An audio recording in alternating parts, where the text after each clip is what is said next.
قرآن مجید سورہ ہود آیت نمبر 12 میں اللہ تعالیٰ کا ارشاد ہے، زمین میں چلنے والا کوئی جاندار ایسا نہیں ہے جس کا رزق اللہ کے ذمہ نہ ہو اور جس کے متعلق وہ نہ جانتا ہو کہ وہ کہاں رہتا ہے اور کہاں وہ سونپا جاتا ہے۔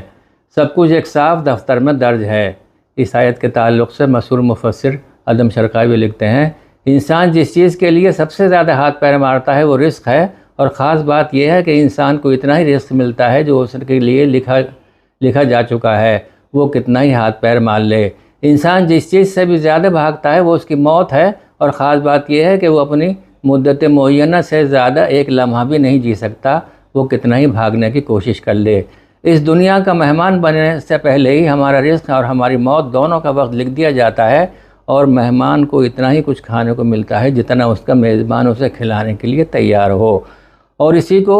اور اس کو اتنی ہی مہلت عمر نصیب ہوتی ہے جتنی مہلت عمر مالک اسے دینا چاہے گا۔ اب سکون سے اس بات پر غور کرو، گیہوں کی کھیتی کسی ایک شہر میں ہوتی ہے اور اس سے آٹا اور روٹی دوسرے شہر میں جا کر تیار ہوتے ہیں، پھر وہ روٹی تم تک پہنچتی ہے کیونکہ تمہارے اس دنیا میں آنے سے پہلے ہی وہ روٹی تمہارے رزق میں لکھ دی گئی تھی۔ اسی طرح سے تمہارے منہ تک ایک لقمہ پہنچانے کے لیے ہزاروں مزدور دن رات کام کر رہے ہوتے ہیں، اور پھر تم بھی اور تمہارے ساتھ ہزاروں دوسرے لوگ بھی دوسروں کے منہ تک لقمہ پہنچانے کے لیے کام پر لگے ہوتے ہیں،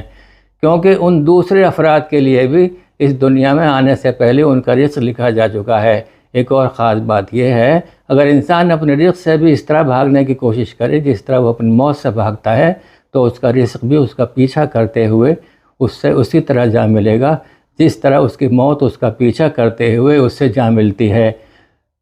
جو لوگ بھی دوسروں تک رزق پہنچانے کا کام کرتے ہیں وہ سب اسباب کی حیثیت رکھتے ہیں، اور وہ اسی مقدار میں اور وہی رزق پہنچاتے ہیں جو رزق کے رجسٹر میں رازق حقیقی نے لکھ رکھا ہے۔ وہ فرشتے جو بارش پر معمور ہیں وہ اس کھیت میں ایک بوند بھی نہیں گرا سکتے جس کے لیے اللہ نے انہیں